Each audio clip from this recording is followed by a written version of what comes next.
Okay. Good evening and Yes, welcome to please. all. Huh. Good evening and welcome to all in the second session. This session guest lecturer is Assistant Professor Dr. Arun Magar sir.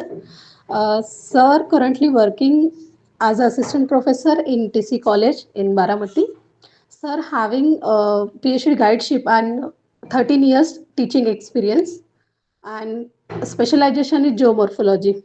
Sir are working on various positions like coordinator of Unnat Bharat Abhiyan and IRS ISRO outreach program, chairman of disaster management committee and member of Maharashtra Bhugol Shastra Parishad.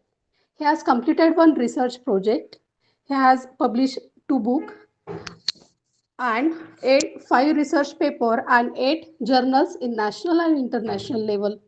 He has attended many conferences and seminars and he has visited various colleges as a resource person. Welcome, sir. I request to you, please start the second session. Thank you. Thank you, Kanchan ma'am. Thank you for a brief introduction. Uh, Thank you, Dr. Manojkumar for inviting me as a resource person and to be a part of this PhD coursework program. I think just Dr. Amit Dode has talked on the um, stability and instability of the atmosphere. And today, in this session, I am going to talk on climatic variability and climate change. uh, with respect to the proxy data. If you want to study the past climate or to reconstruct the past climatic variability, then it is a very difficult task, and we need to have some past historical data or proxy data. So, in this session, I'm going to focus mostly on the proxy data and climatic variability. Actually, proxy data is a natural recorders of past climatic variability. And we know that the climate change associated with global warming, uh, has an human induced global warming has been described as the greatest challenge in front of the society, as according to the IPCC report, annual assessment report 5. And now the assessment report 6 also going to release in next year 2022. And as per this IPCC, now IPCC declared that there is a clear uh, impact of human being in the atmosphere, and there is a change in the temperature of the Earth's surface.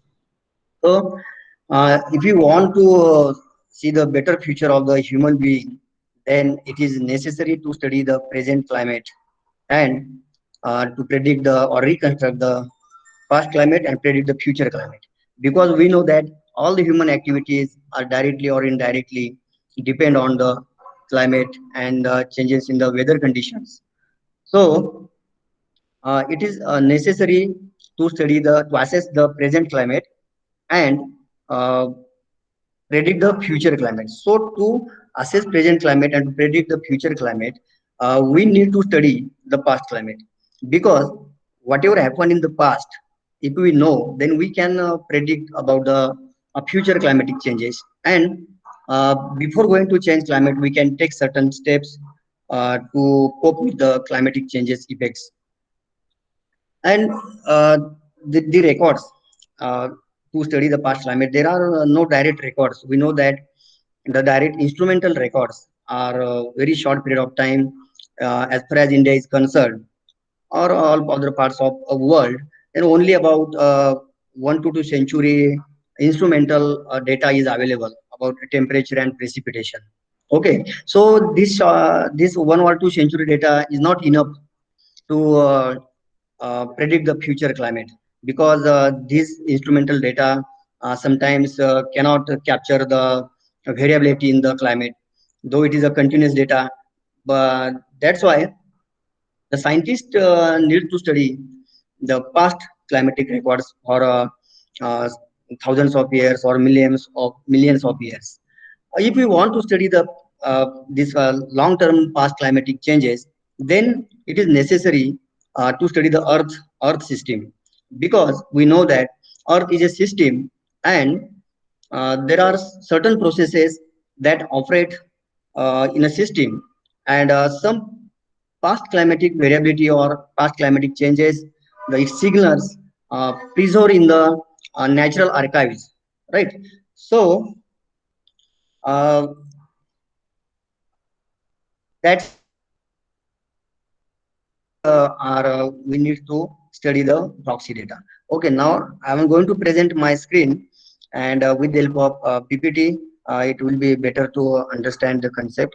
My presentation is divided into two parts. Okay, first I'm going to talk on the theoretical part of this climatic variability and climatic changes, and what are the proxy data, what are the types of proxy data, how scientists use it to reconstruct the past climate. And later, I'm going to show you the direct application, means applicability of this proxy data.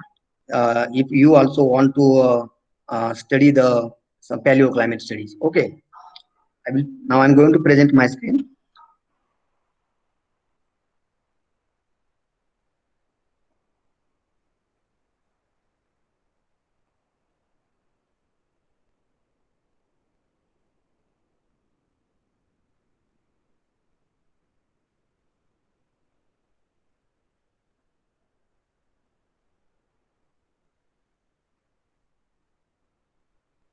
Is my screen visible? Yes, sir. Yes, sir. Okay.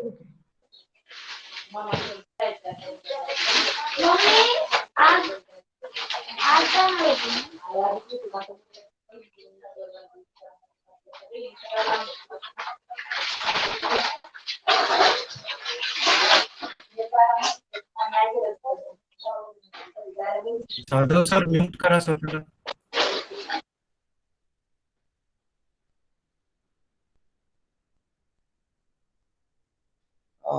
Due to internet connectivity, I think some that's I'm going to switch off my video. Okay.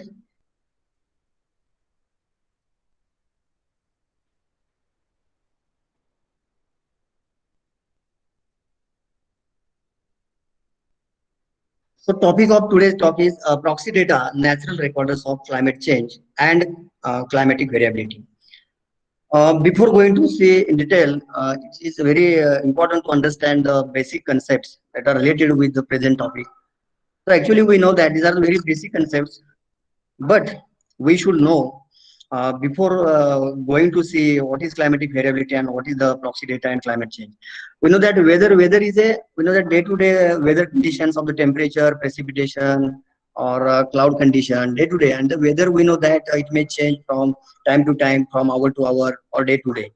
And the climate, if when we think about the climate, then climate is the average weather condition of any place for a long period of time. And generally, when we talk about climate or climate change, then in general, more than 30 years data is required to study the changes in the climate. So keep in your mind that when climate we are going to use the word climate, then we should have about 30 years of data of any region to study the climate. Okay, and paleoclimate is the past climate or the ancient climate. But how much past or how much ancient? Okay, so past climate or paleoclimate means the climate or the study of the climatic parameters prior to the instrumental record. Instrumental means now today we have rain gauge station or thermometer, or we have weather stations, and we measure the different weather parameters with the help of those instruments. Okay, but prior to that instruments, uh, the climate is called as the paleoclimate or the past climate. It's in simple. And climatology is the science of the study of the present day climate. And then what is paleoclimatology? Paleoclimatology is the climatology which studies the ancient climate prior to the instrumental record. And as just I told you that in India, we have data about 150 years instrumental data. But before that, what kind of climate was there? We don't know because there was no availability of the instrumental record. Or some historical records are also available in India, but those records are patchy or not continuous, right? So paleoclimatology is the study of climate prior to the instrumental record or direct physical record of the weather parameters. And climate change means a significant shift in the average weather condition of any region or any place. Right? It is significant shift in the long-term average weather conditions.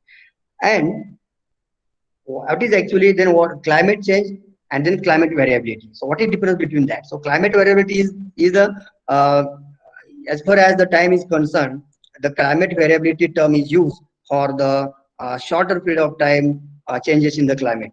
Climate variability is the change in the climate for very short or a smaller time frame, such as months, seasons, or years. And climate change, then about 30 years of data is required. Now the question arises that why do study the climate change? What is the importance of studying the climate change? And we know that climate, just I told you, climate affects each and every human activity on this earth surface, directly or indirectly. So climate is a very crucial issue, and that's why scientists or we as a human being, we need to study the climate change, as it is going to affect on our future activities and future any process, the earth process or environmental processes. You know that the civilization, the starting of the civilization or the end of the civilization, there is climate and climate affected on the civilization also. Then all the that plants, animals that we found on the earth surface, the beginning of the agriculture, migration of people, societies, the establishment of the factories, the political issues also, all kind of issues related with the society or the human being, these are related with the climate and the climatic conditions. That's why it is very important to understand or to study the climate change. Uh, and that's why the scientist has started to study the climatic changes. And we know that in the present day, the global warming is also another issue. That is, and this global warming, the present day global warming issue is because of the human induced activities or interference of the human being in the atmosphere, right? So also the agriculture, food production, or the lifestyle of the people may also affect that related with the climate, right? So there are many issues or there are many factors, uh, those are related with the climate or climatic changes, and that's why it is necessary to understand the what is climate or what are the climatic changes. And uh, if we are able to understand the past climatic changes, what happened in the last century to century, thousands of years, if we know that the cyclicity of the climatic changes, then we may predict the future climate, and we can take certain steps before the before the climatic changes, and we can avoid some the severe impacts of the climate on the earth surface.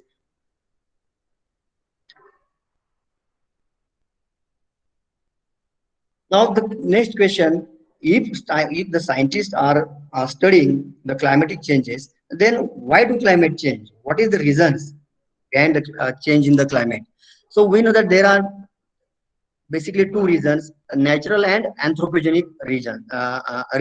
Okay, and natural reasons, the earth, that orbital parameters,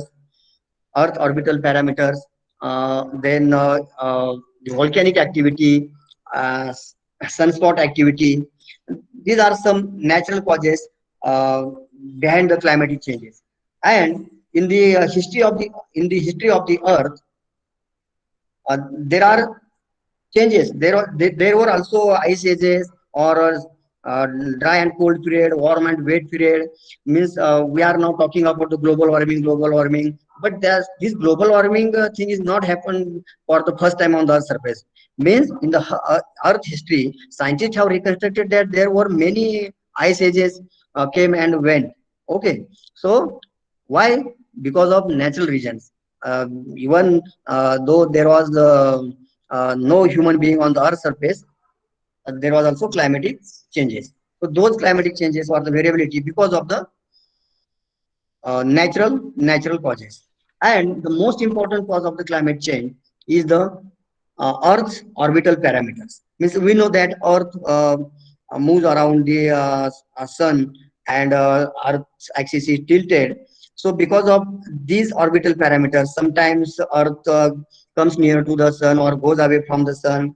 There is some tiltation, some kind of tiltation of the Earth axis, and eccentricity or axial tilt, and all these parameters are collectively called as the Milankovitch cycle. The Milankovitch has given three cycles. As far as the Earth's orbital parameters are concerned, and because of those changes in the Earth orbital parameters, there is change in the solar output, right? And there is change on the Earth surface, the temperature or precipitation. And the Milankovitch has given three cycles, right? One of 1 lakh years, 41,000 years, and 23,000 years. These three cycles, because of these three cycles, and basically, what is the means core concept of this Milankovitch cycle? The sun and the Earth, the distance between the sun and the Earth, there is variation in the distance between Earth and the Sun. This is the core concept of Milankovitch cycle. When Earth comes near the Sun, then absolutely there is increase in the temperature, and when Earth goes away from the Sun, there is increase in the distance between these two objects. Absolutely, there will be decrease in the temperature. So this is natural cause. Volcanic activity also, but because of volcanic activity there is climate change, but this short-lived changes or short period of changes because of volcanic activities. And the third reason is sunspot activities, and because of sunspot activities, we know that there are some magnetic storms on the sun surface, and because of that magnetic storms, uh, sometimes there is formation of the spot on the Earth surface. When we see from the Earth towards the sun, then um, we observe some kind of spot on the Earth, sorry, sun surface, and those are magnetic storms. And because of these magnetic storms, the solar activity or the solar output reduces, and that's why on the Earth surface, the temperature uh, becomes low. So these are the natural causes. And in anthropogenic causes, the large scale use of fossil fuels, massive deforestation, and major changes in the land use and land cover. These are the major causes behind the climatic change. These are the anthropogenic causes, human induced climate change, fossil use of fossil fuels. Huh?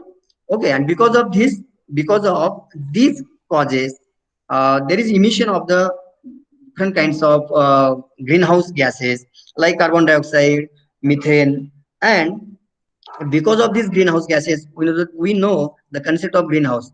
Because of greenhouse gases, there is a trapping of the outgoing solar radiation from the Earth's surface. That solar radiation or the Earth radiation is trapped by these greenhouse gases, and that's why gradually there is day by day there is increase in the temperature of the Earth's surface. So these are the causes of climate change. Just I have just discussed this Milankovitch cycle in short. That there are three cycles: eccentricity, axial tilt, and the precision. Okay. Now next,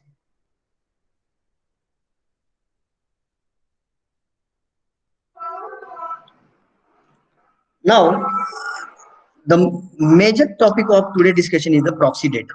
Okay. Now we know that the how climate changes, what are the reasons, why to study the climate changes. Then next question is, how do scientists study climate change and climatic variability?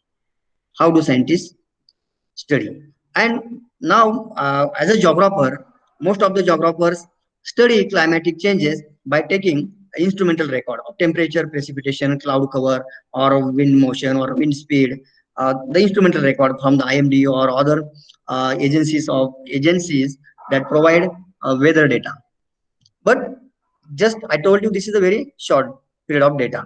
Then how do scientists study the past climate change?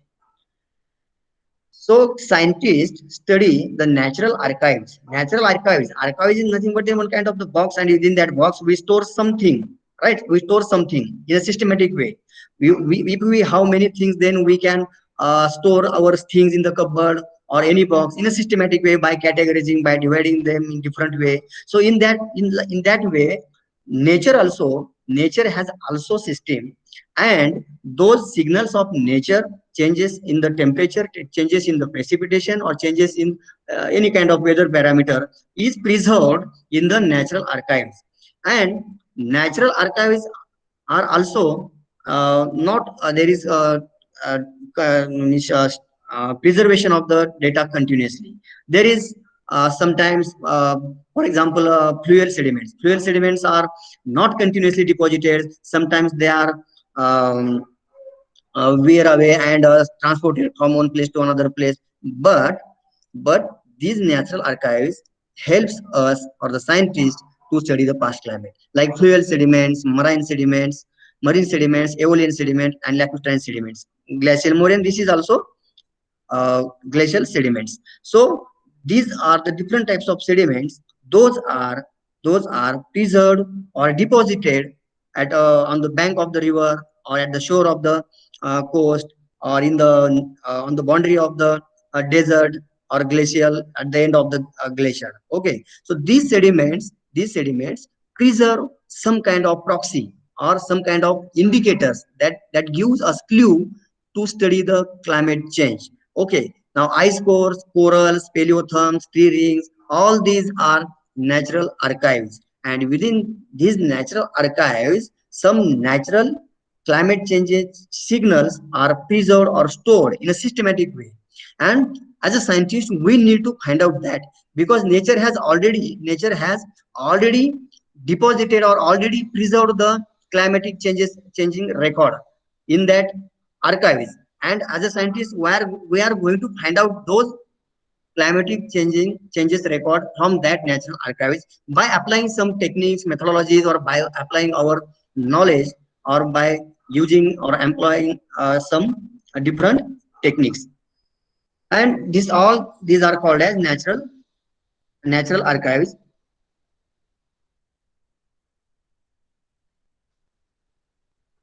Now the second source of study of climate change is the historical records. We have some historical records in our India or in different parts of India.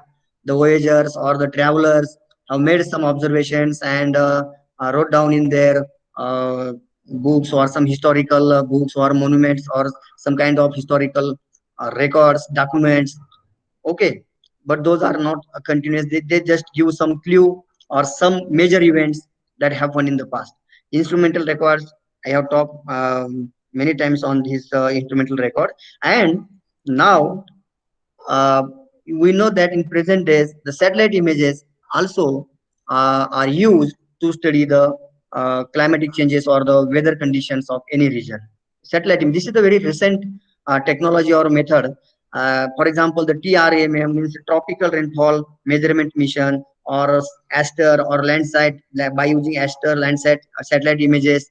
Some climatologists or geomorphologists, they are retrieving the data from the satellite images about the precipitation or temperature. This is a very recent and very advanced technology to study the uh, climatic changes or the climatic variability. So these are some archives that we use to study the present day or past climate.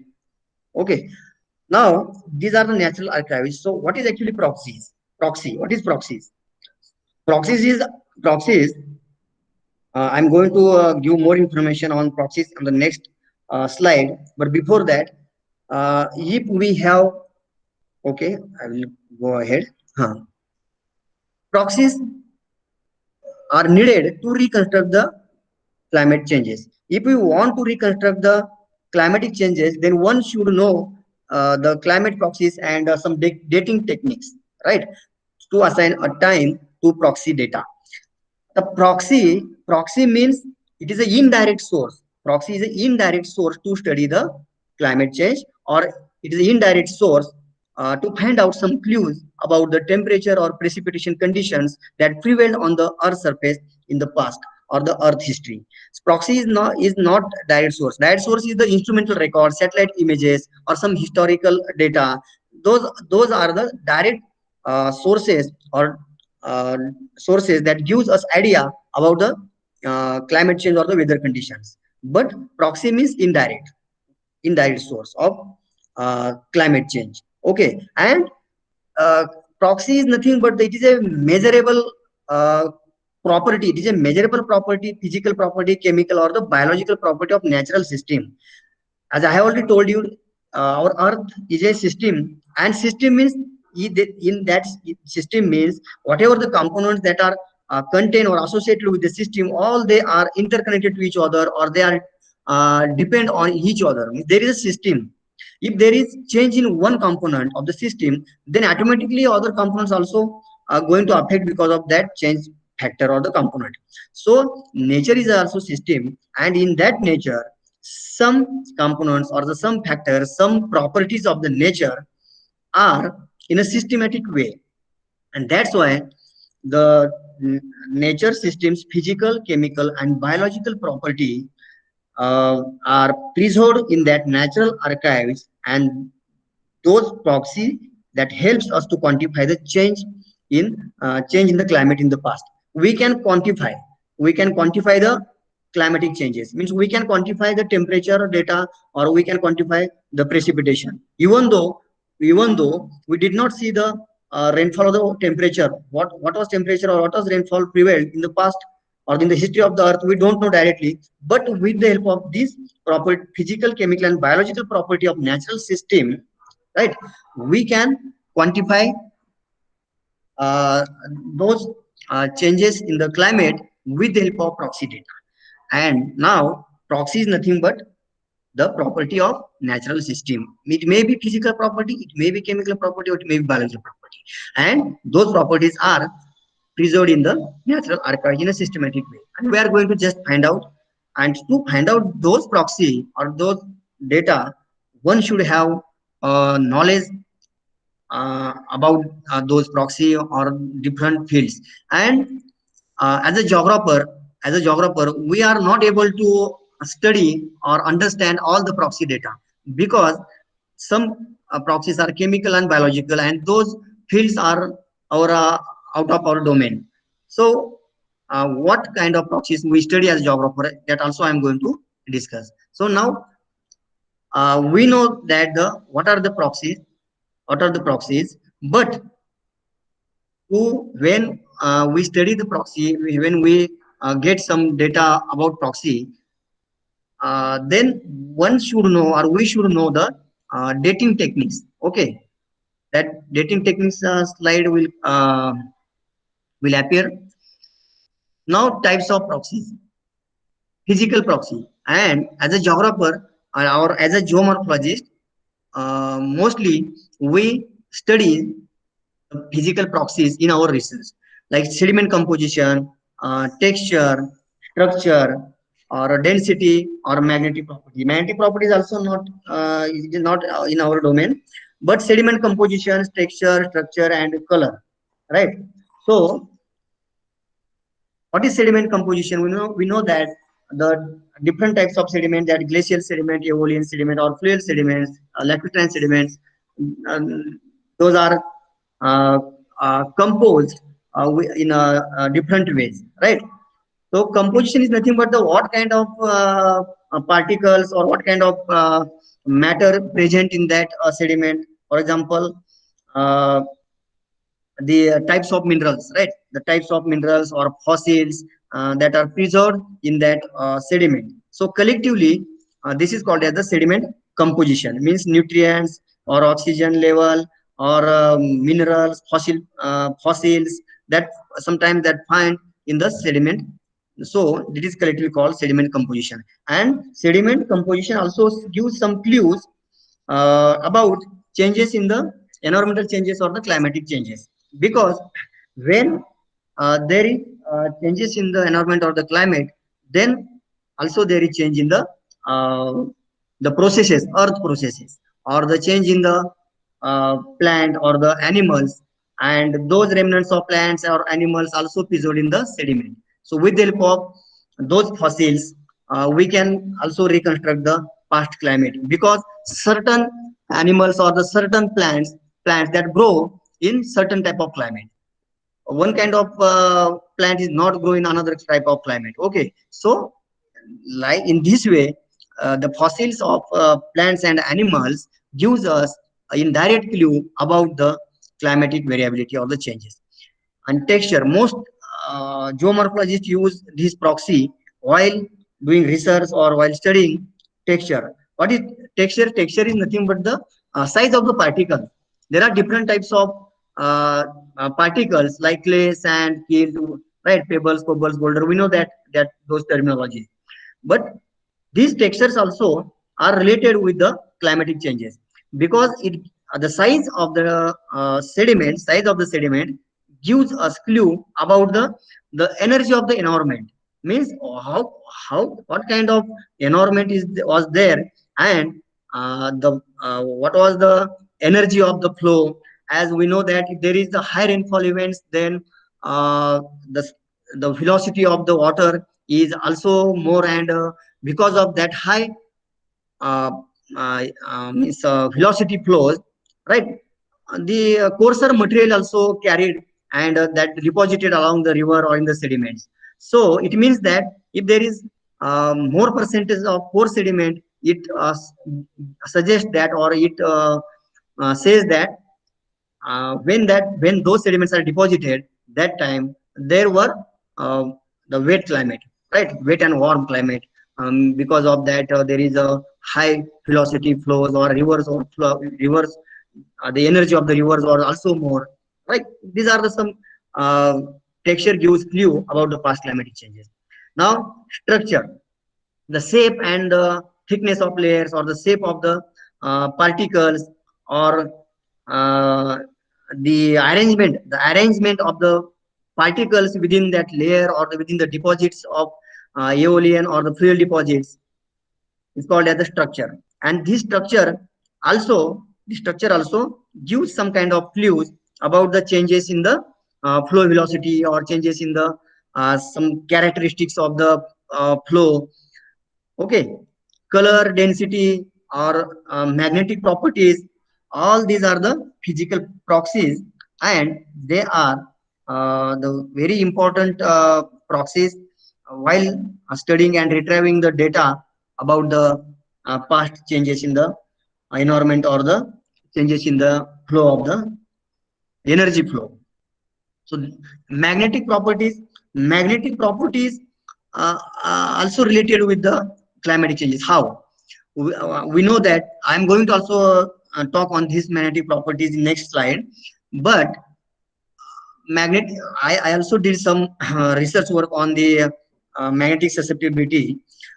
Within that, I knew that the clay and the magnetic minerals, clay and magnetic minerals, those are inversely related. And when there are more concentration of the coarse material or the sand, then there is negative relationship between the coarse material or the sand and the magnetic property of the susceptibility.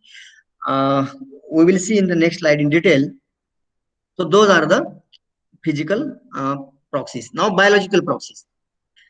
In biological proxies, pollen and spores, plant microfossils, charcoal, foraminiferous, ostracods, diatoms, corals, molluscus, all these are not in our field, these proxies. But you can study all these proxies by doing some collaborative work, or by interdisciplinary work, because we know that there are many research institutes in Pune or in India, and we can visit the laboratories, those are related with these parameters, and we can collaborate our work with other research workers in those fields. Actually, I also carried out the work on the pollen and spores analysis. Pollens, in simple language, the pollen is nothing but the, it's very micro seeds. All right, micro seeds of the flowers, right? Pollen. And when that pollen mix with the sediment or in water, and those pollens are get deposited in the ocean sediment or in the fluid sediment or in the marine sediments.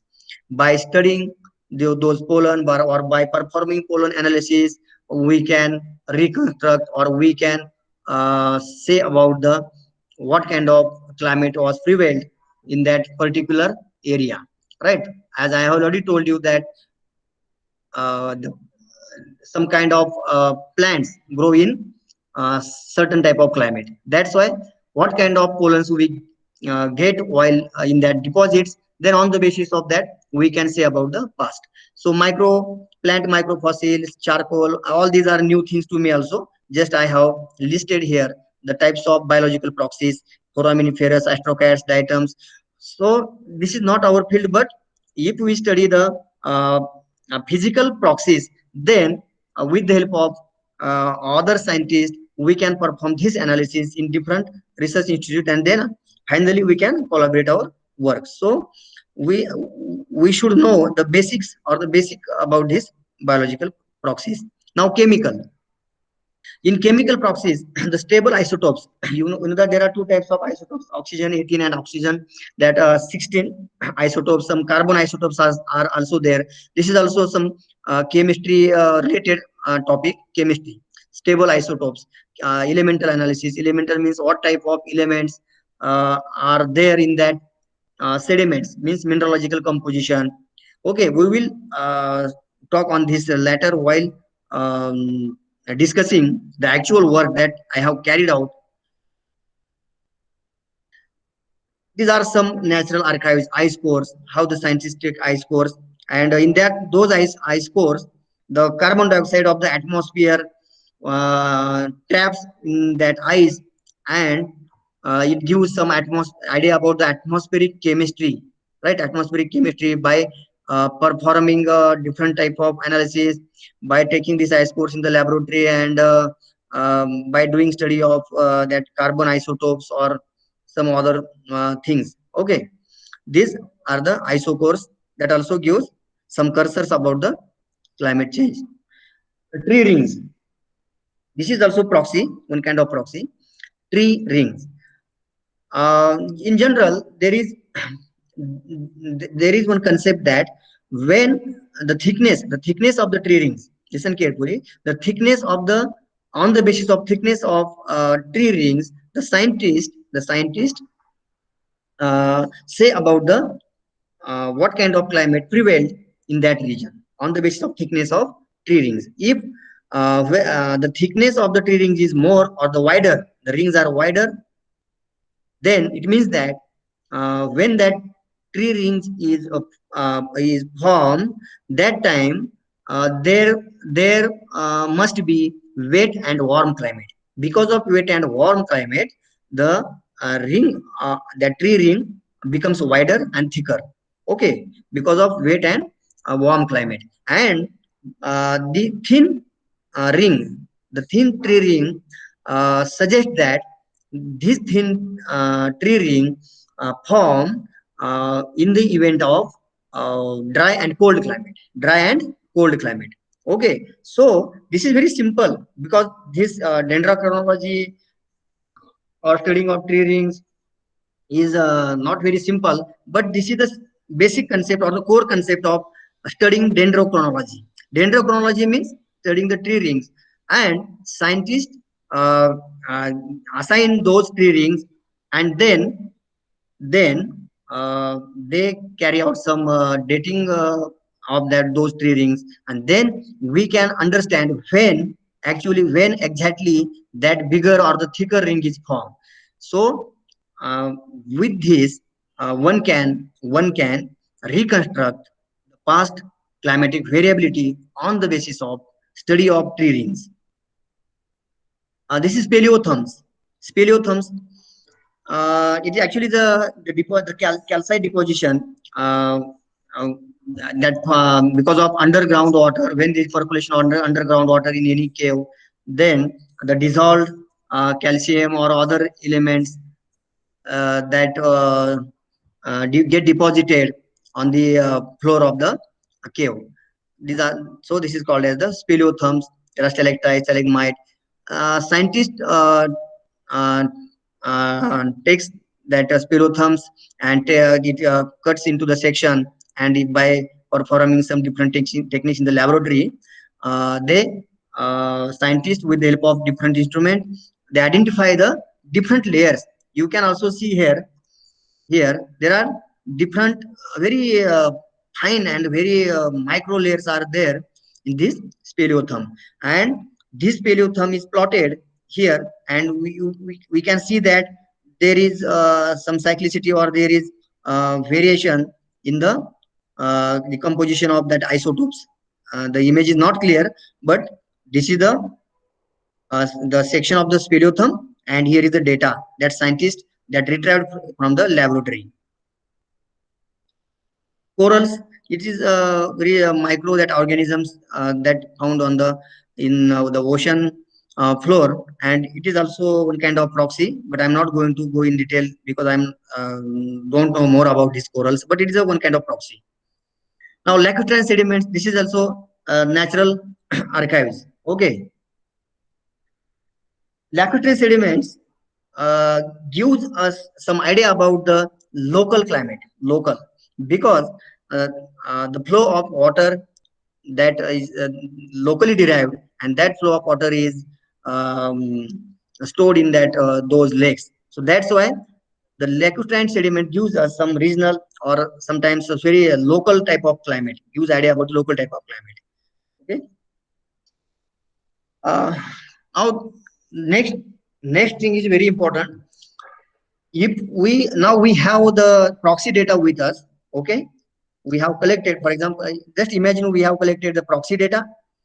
uh, for example, I will get back only 1 minute. This is the lithology or the lithological profile of the Mastani lake. Okay, and I'm just giving one example. If at this layer, if there is change in the sediment characteristics, or some other properties of the sediment, but we should know that, okay, here is the significant change in the sediment characteristics. Just here is not change, but I'm just giving example. If this layer has significant change in the sediment characteristics or sediment properties, that we can conclude that this, if there is sandy layer, then this sandy layer may be because of the high velocity flow or high energetic flow, because high energetic flow only can carry the coarser material into the lake. But we must, we should know that when this sandy layer get deposited, that is chronology.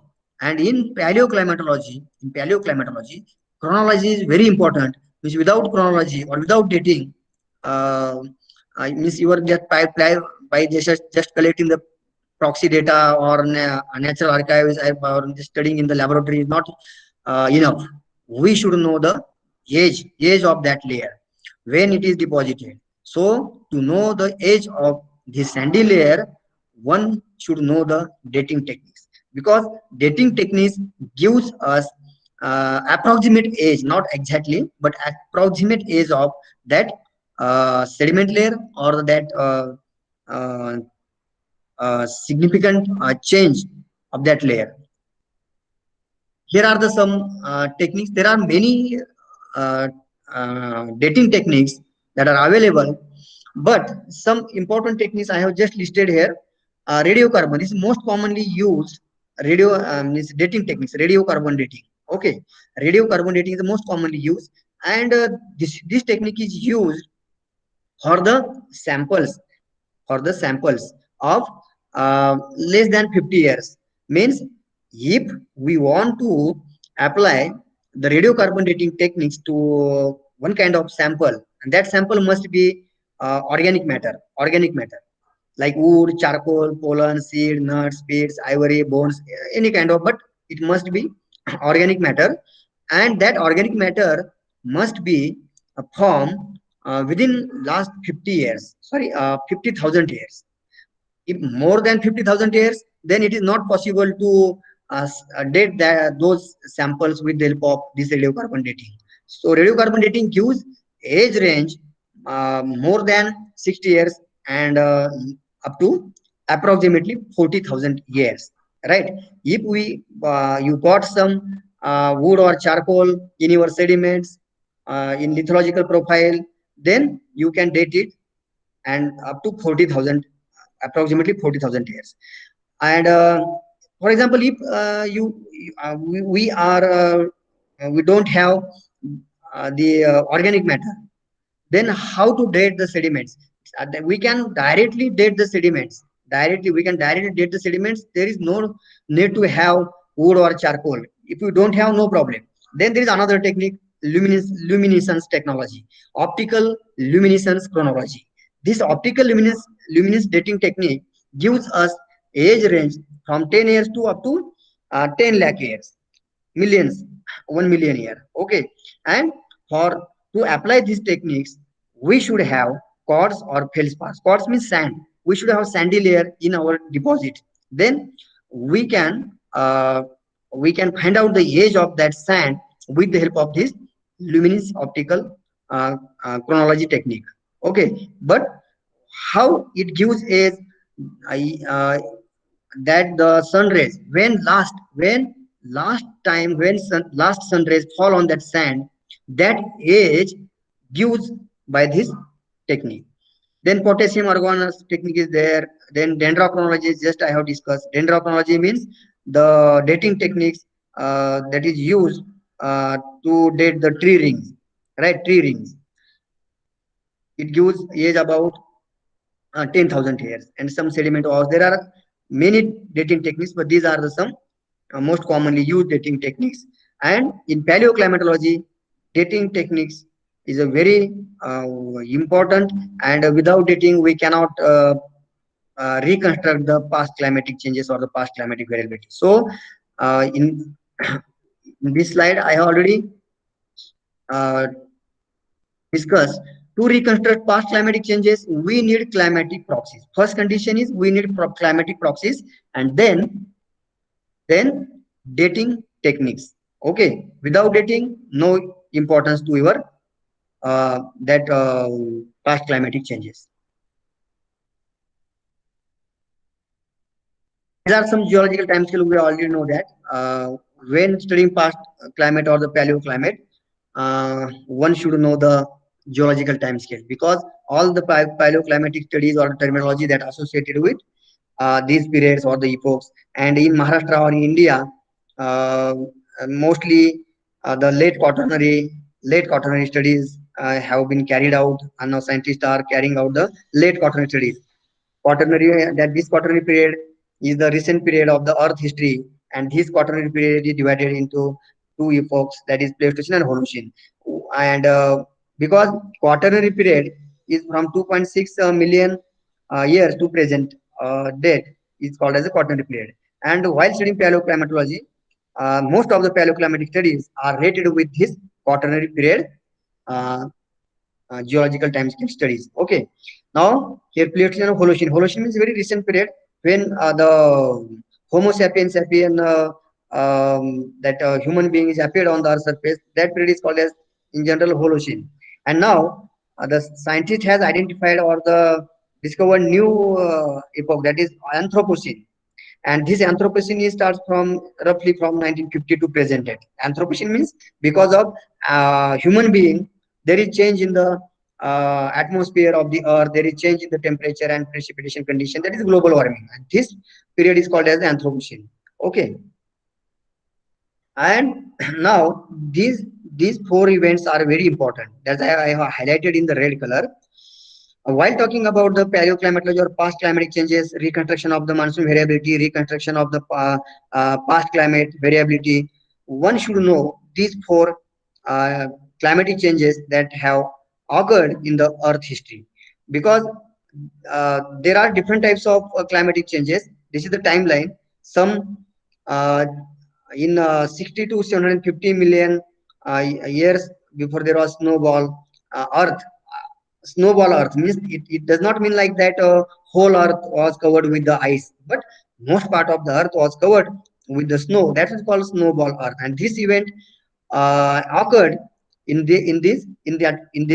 this period. Okay, then hot house world or orbital scale variability, these are the timelines are very longer period of time, right? Longer term climatic changes. But our scientists, Indian scientists, or the scientists of the different parts of the world, uh, they have reconstructed past climate in these four ways, or in these four climatic events have reconstructed by the scientists of the uh, uh, world. Now, about 20,000 years, okay, 20,000 years, there was last glacial maximum, then Younger Dryas, then medieval warm period, and little ice age. Little ice age is the very recent climatic event that occurred on the Earth's surface. Little ice age. Remember these four climatic events, and all these are reconstructed by our scientists. Last glacial maximum, Younger Dryas, and medieval warm period, and little ice age. Little ice age occurred approximately for 1450 to 1850 AD, and before that there was medieval warm period. Okay, now what scientists do by studying by performing research, or by studying past climate or paleoclimate, by collecting data, proxy data, analyzing, what scientists do? Scientists just publish the papers, but the IPCC is the body that collects all the published papers throughout the world by scientists from different fields. Those are related with the climatic studies. And IPCC just collects the data, collects the research papers, and um, come up with some significant changes in the climate. It collects data, it collects papers, and analyze the research work, analyze the results, and prepare a report. That is IPCC, Intergovernmental Panel on Climate Change. Means whatever the research work that is carried out throughout the world, all that research work, published papers, collects the IPCC. Okay, this is the final output of these paleoclimatic studies. Okay, scientists publish papers and they get their benefit for their promotion, but the direct benefit to the society of this type of research is because of the IPCC. Okay, IPCC does not carry out any kind of research. It does not monitor any kind of data or weather parameters, but just collect the data and publish the reports. And according to this IPCC, means according to IPCC report 2014, this is the AR5 report. Some basic uh, things, or the very important things that is given in IPCC report, AR report, assessment report 5. So according to this report, the warming of 0.85 degrees Celsius. When we talk about global warming, so how much there is increase in the temperature? So in an average, only 0.85 degrees Celsius increase in the average global temperature, surface temperature of the Earth since 1880 to 2012. Okay, and at the end of the 21st century, the IPCC report says that at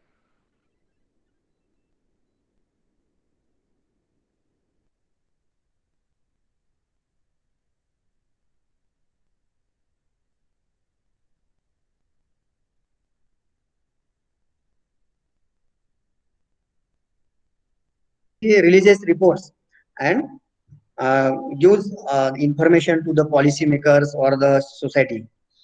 And within last 100 years, about 100 years, global mean sea level is rose by 0.90 meter. These are the figures that is provided by the IPCC. 0.19 meter sea level rise and 0.85 degrees Celsius increase in the average temperature of the Earth's surface. There is also increase in the concentration of CO2, increased by 40% since the pre-industrial period or pre-industrial times, 40%. Okay, and this data is up to 2014 because this report is released in the year 2014. Now, After this, I am going to show you or discuss with you the actual work by using the proxy data. But before that, the IPCC, what IPCC report concludes? IPCC reports concludes that the human influence on the climate system is clear now. Means there is no doubt. Earlier there was doubt that this global warming is happening because of the nature or the human being or the interference of the human. But now IPCC declared that human influence on the climate system is now clear. The global warming that is occurring on the Earth's surface is because of the human being. Means not 100% human being, but the influence of human being is clearly seen on the climate system of the Earth. And the warming of the climate change is unequivocal. Right? This is the very warning message by the IPCC. Warming of the climate change is unequal. म्हणजेच warming of the earth surface or the earth atmosphere is now unequivocal. Unequivocal means now there is no doubt, there is clear clearly there will be change in the climate, or there is gradually there is also increase in the earth surface temperature. Means there is no doubt. Unequal means there is no doubt now. Now IPCC has declared human influence is there in the on the climate system.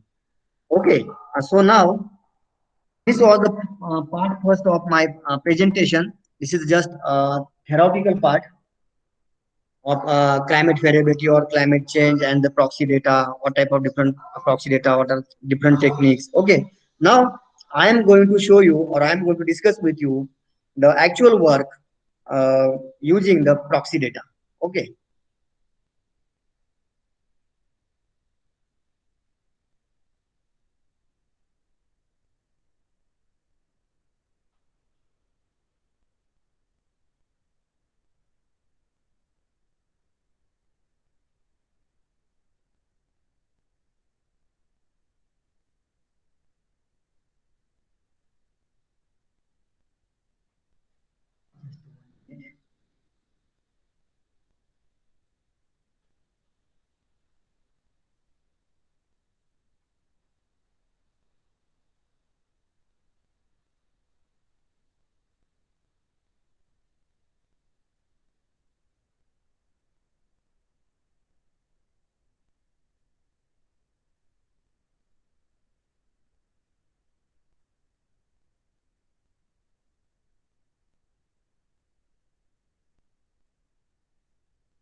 Only 1 minute.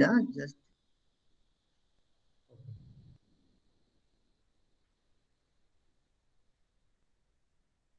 within 20 minute 20 to 25 minutes I will finish my presentation. I'm not going to take more time because it's already 5:35. uh, this is just the sedimentological and statistical studies of the lake deposits, okay, from the western uh, part of the Maharashtra. I'm not going to talk about this, what are the objectives or this. These are some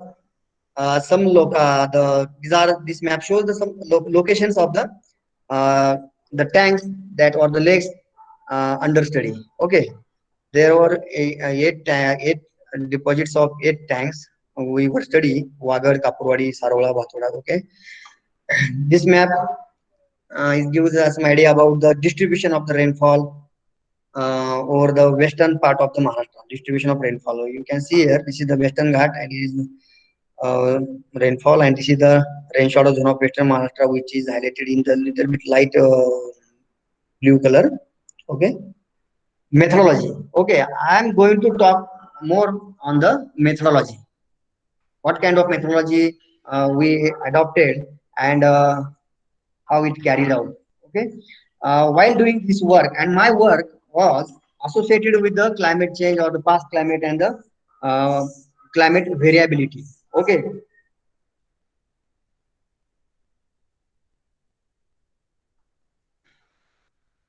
Methodology, we know that while doing this kind of research, one should have to carry out the field work.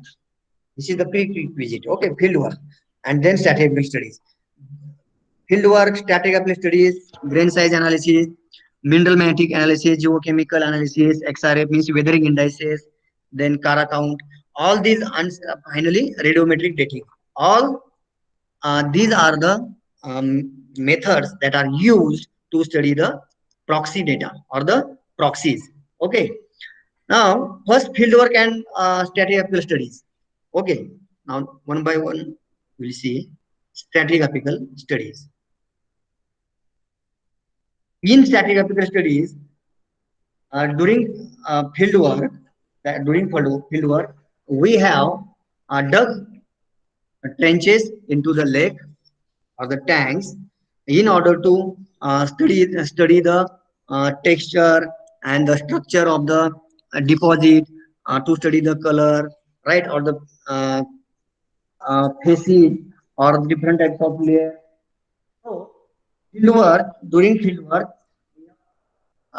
carried out the trenches, and you can see here, and systematically undertaken the fieldwork studies, what kind of texture was there, how many different layers were there, and the color. We have also assigned some color coding by applying that moon cells color chart. Okay, so we as a geomorphologist, we all know this is this technique, the stratigraphical studies. And these lithological analysis uh, performed to get an idea about the structure and the texture and the color of the sediments that are deposited in the tank. These are, this is the step trench, and during this stratigraphical studies, what we observed that the thickness of the different sections was 2 to 5 meter, and the layers varies from 1 to 15 centimeters, and there is also dominance of FSM facies, means uh, uh, there is more concentration of the silt type of particles. Okay, now this is the textural analysis. Textural analysis, we as a geomorphologist, uh, textural analysis performs, and it is a well-known technique or the most commonly applied or the used methodology in geomorphology while studying the sediments. So, after collecting the sediments from the lithological profiles of the lakes, we carried out those sediments in the laboratory. This is the photograph of the sedigraph third particle size analyzer, and this instrument is there in our department, geography department in the Savitribai Phule University. I have worked on this instrument. So, if you want to carry out the textual analysis, this is the traditional method, that is the sieve analysis. Sieve analysis, right? For coarser particles like sand and gravel, this mechanical sieving method is applied, right?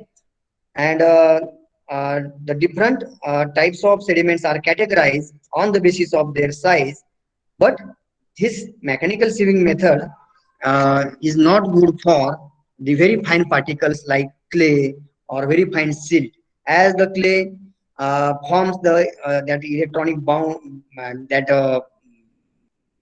and because of that electric bond, those fine particles cannot pass through the sieve easily. That's why in earlier traditionally we were using the pipette method, but this is the alternative for the pipette method, this sedigraphs particle size analyzer. With the help of this instrument, we can perform clay particle size analysis. Very fine particle, very fine clay. So in textural analysis, if we want to perform the particle size analysis on the particles like clay, then this type of instruments can be used to get good results and this instrument also adopted the same thing or the same technology that we use in pipette method. In pipette method also we use that Stokes law, right? Stokes law of settling velocity. Same law is applied here, and it gives the very good result.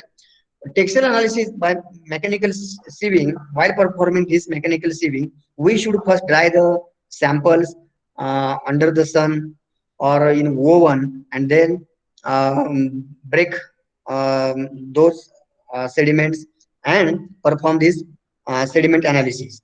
Okay, and the further finer particles we get, then we can analyze those finer particles in this instrument to get an idea about the distribution of the sediment or distribution of the particle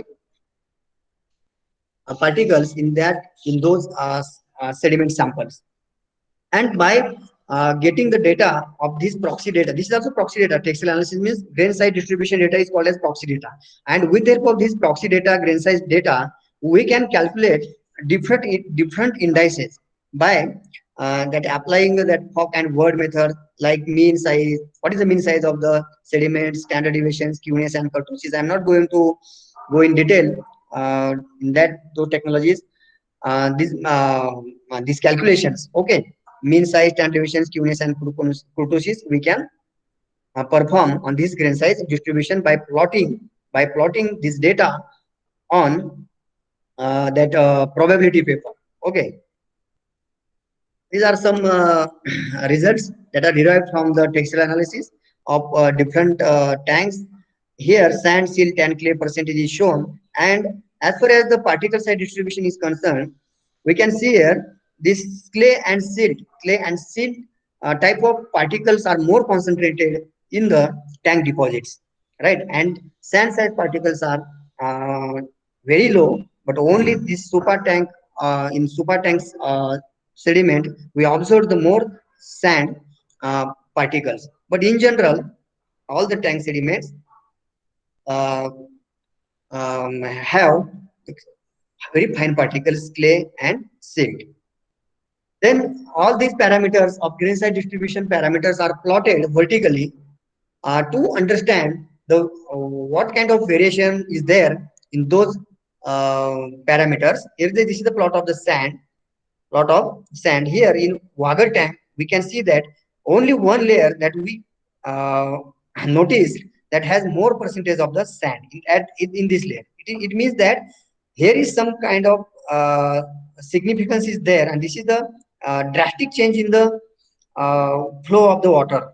That's why the sand more concentrated in this layer. It means that there must be high rainfall events. But when that high rainfall event occurred, to know that we should date those sediments. Okay, here the peaks, all these peaks are showing the significant shift in the sediment characteristics or the properties, and we are interested in those peaks, not the very minor variations. Means the paleoclimatologist or geomorphologist always interested in those peaks. Why these peaks are there? What must be the reason? Okay, and on the basis of this sand percentage, one can or we can talk about the energy level of the water, and that energy level of the water indirectly tells us about the intensity of the rainfall and the um, characteristics of the climate. This is the vertical variation in the silts, sand, silt, okay, and then clay. All these are I have shown just the vertical variation in the textural parameters of all tanks. This was the one kind of proxy data. Remember, grain size distribution is a proxy data. It gives us indirect information about the past changes, not direct. Now all this textural data is plotted on the textural triangles to get some idea about the type of the soil or the type of the sediments. Some sediments are silty clay loam, and some tank sediments are clay, only clay. These plots uh, gives us idea about the the samples of the sediments, means which sample is different than others. I have plotted all the sediment samples of all tanks in this diagram. And for example, here is Bhatodi tank. Okay, Bhatodi tank. In this Bhatodi tank's plot, what we observe here, three sediment samples, they are deviated from the regular trend. Okay, this is the regular or the in average trend of all sediment grain size distribution. But here, these three layers have shown different characteristics. They are deviated from the normal trend, and these three sediments are very important to us. Why those are deviated? And by applying dating techniques to those sediment samples, we can find out the age of that event. Okay, in all this plot, we can see only one or two layers are deviated from the normal trend. Here in Bhatodi, here also in Wagad, in Kapurwadi, as far as super tank is concerned, there is no significant change in the sediment characteristics of sediment samples or the in grain side distribution. Okay, here also in Mustang tank, one sample is deviated from the normal trend at the downward side, and this may be this layer contains the more clay particles. This is just the histogram of the this distribution of the grain size, just histogram. Almost uh, all the tanks shows the unimodal distribution, and one tank means all tanks show the unimodal distribution of the grain size.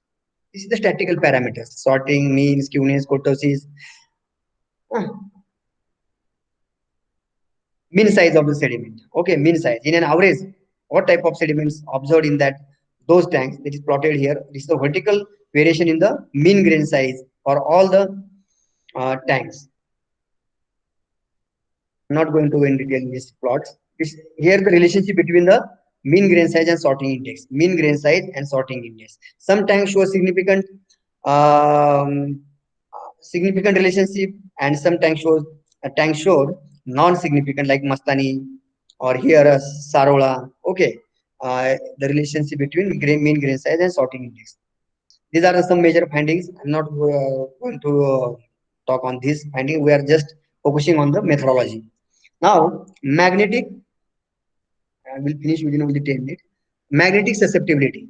Okay, this is the very new me also, because this is very scientific method, and even I'm not very expert in this field, but I learned some techniques of this magnetic susceptibility analysis from the Indian Institute of Geomagnetism.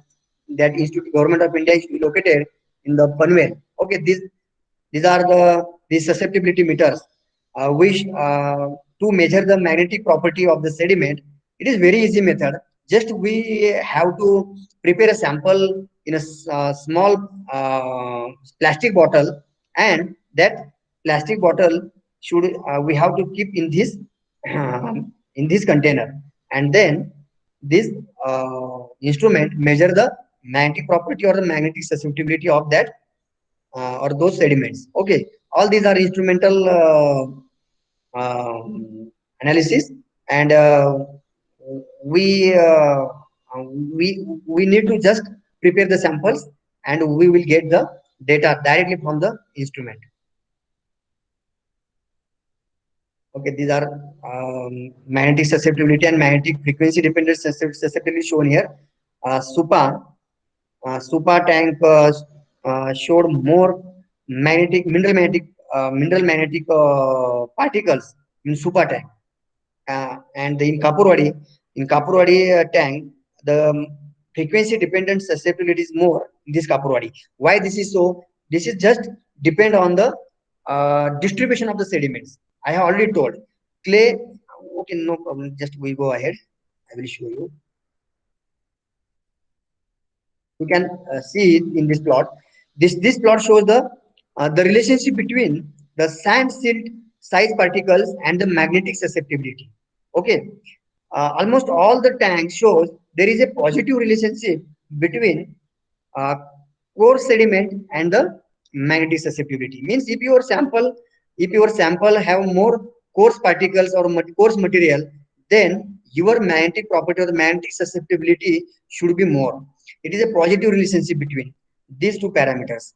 More sand means more magnetic susceptibility, and when more sand or silt is there present in in those sediment samples, when there is high intensity rainfall events, when there is high energy flows, that time only the coarser material will be carried by the flowing water, and it will get deposited in the along the river or in the tank, okay, or along the shore or in the yeah, any other depositional environment. So this is the very good indicator uh, for climatic studies. Now here I have just plotted clay versus magnetic susceptibility, and you can clearly see here the mirror image of clay percentage and the magnetic susceptibility.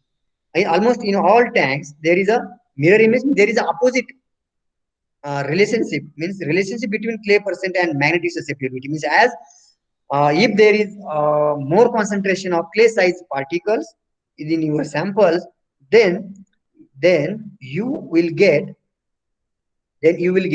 low magnetic susceptibility. Okay, higher the clay percentage, lower the magnetic susceptibility, and higher the sands and silt size particles, then more magnetic susceptibility. So this is a very good indicator to study the past climatic changes. Here also in Supa, Pushkar, Wagad, all tanks shows uh, opposite trend as far as the clay and the magnetic susceptibility is concerned. Okay, now next. Now, magnetic susceptibility was also proxy, and now chemical, geochemical analysis and Kara count analysis both are the proxy studies or the proxy data. In geochemical analysis, we have performed organic matter analysis, then calcium carbonate, and we have also carried out some weathering indices, and finally the Kara count analysis. This is the X-ray spectrometer. With the help of this X-ray spectrometer, this spectrometer is there in the geology department of Savitribai Phule Pune University, and I have performed this X-ray or this weathering indices or X-ray analysis, uh, X-ray fluorescence analysis in the geology department in Pune University. And these are some major elements that we get information about this mineralogical composition of the sediment, and with the help of these major elements we can calculate the different weathering indices by applying some formula or some techniques. And this is the microscope, and these are the karas means the seeds, very micro seeds of carophyte carophyte algae, and this carophyte algae grows in fresh water, not in saline water but fresh water. And when this carophyte algae grows in a tank water, when to grow and to complete the life cycle of this carophyte algae, okay, there must be water in the tank for at least 4 to 5 months. 4 to 5 months. Water must be there in the tank. Then only the life cycle of carophyte algae completes. It grows, it becomes mature, and then it dies. To complete the life cycle, it must have about 4 to 5 months fresh water in the tanks. And we also perform this carophyte analysis or the Kara count analysis for some tanks, not all tanks, because it is very tedious work. It takes more time to to analyze one sample under this microscope by performing the prior techniques. It takes about 1 to 2 hours for one sample. You should have to pick up all these tiny seeds from that sediment samples by observing from the microscope. Okay, so this is also good indicator for monsoon variability or the rainfall variability or climatic variability. Why? If we get some Kara count or these seeds in the sediment sample of the lake of any layer, it means that that layer, when this layer is deposited in the tank, that time there was fresh water for more time, and because of that this algae grows, and it indicates that at that time there was good rainfall conditions, good monsoon condition, and that's why the water is water means persisted there for longer time. Okay. Okay, now I will just go ahead. This is just vertical plot of the calcium carbonate. This is the ratio between organic matter and calcium carbonate. Okay.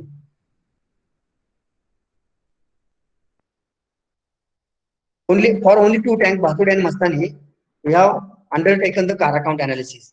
As other, I have also tried to analyze the other samples of other tanks, but we did not get these Karas or these Karas in those samples. In a representative way, we have just undertaken analysis of three or four samples from other tanks, but we did not get the Karas. That's why um, we did not carry out those work, and only for Bhathodi and Mastani tank we perform this Kara count analysis. And in Bhathodi tank, you can see at the depth of 250 centimeter, we got more Karas. There is concentration of the Karas at this level. And in Mastani, we got some layers like one, two, at four, five places we got the Karas in the Mastani tank. But here in Bhathodi at the upper surface, right? The surface level sediments, and at the depth of 250 centimeter, we got the Karas. And what?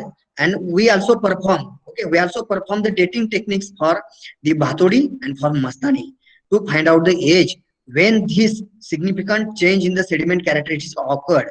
We know that at the depth of 250 centimeter there is change in the sediment properties, but at what time it change happened? So to find out the age, we are performed OSL dating and carbon dating, OSL dating and carbon dating for the samples of Bhathodi and Mastani. But unfortunately,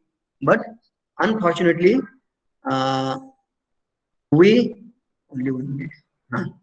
We did not get the good results because uh, we knew that all those tanks are constructed or they are made within last 400 to 500 years, not more than that. But whatever we applied dating techniques for some samples, here are the dates of some samples from Mastani tank. You can see here carbon 14 dating is also performed for some samples, but this is the calibrated age, and the age for four sample you can see here more than 1,000 years, more than 500 years, means from 600 years to 2,000 years. But unfortunately, these ages are not comparable with the age of the tank, because Mastani tank, the age of the Mustang tank is only about 3 to 350 years, and the age of the okay, I'm going to finish only within 2 minutes. This is last slide. And also perform the OSL dating techniques in the Physical Research Laboratory of Ahmedabad. But but the result for this technique also was not good. The date given by this OSL dating for Bhathodi tank is also about you can see here um, 13,000 years. Ka means kilo annum, means 13,000 years, and Bhathodi tank age of Bhathodi tank is about only 500 years. So though we have performed the dating techniques for our samples, we did not get good results. So we cannot say confidently when actually the major events that have occurred in the that region of those tanks from the rain shadow zone of the western. This is the cluster analysis we have performed just to see the major shift in the sediment characteristics. Okay, these are the some results.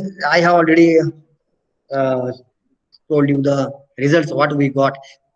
There is some subtle to modest changes or the short-term changes in the hydrodynamic condition, or the short-term changes in the monsoon variability within that catchment area of the tanks.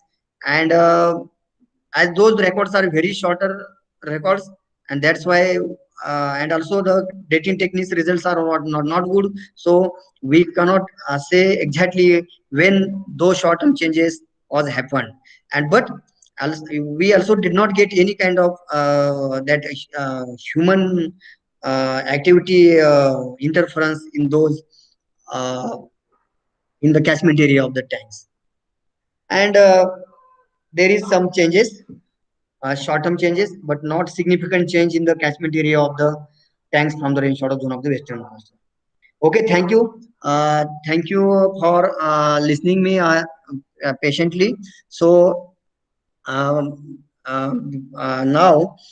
you can before going to ask questions, I would like to thank the research center of SP College and the principal of SP College, then HOD Dr.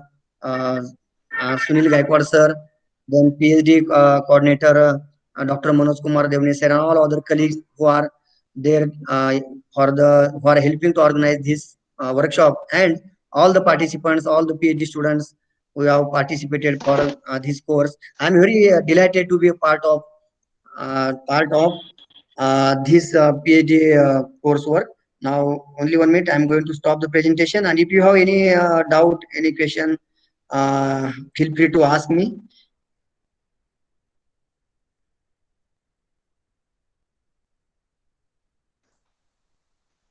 Yeah, questions for the resource person, please.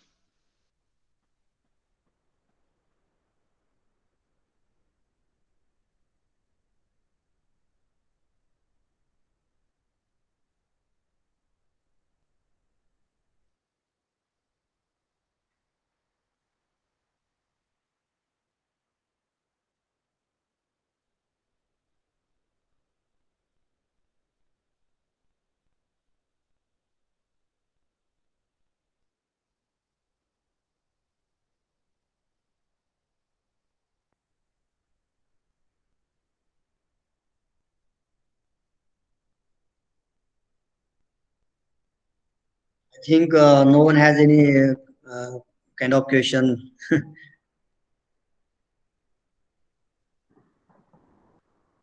Uh, if there are no questions, can we go for the formal vote of thanks, please? Yes, sir. Good evening to everyone to present here. It is such an honor for me to get opportunity to vote of thanks on the session on behalf of our organization team and all participants. My extend my I extend my gratitude to our today's guest lecturer, Professor Dr. Assistant Professor Dr. Magar sir, to take out time from his busy schedule and enlightening with us their knowledge. I'm pretty sure the precious knowledge the Dr. Magar sir gave us will definitely help us in our studies and also future. I would like also thank organizer and all participants present here for paying your attention and learning. Thank you so much once again. Thank you, sir. Thank you, ma'am.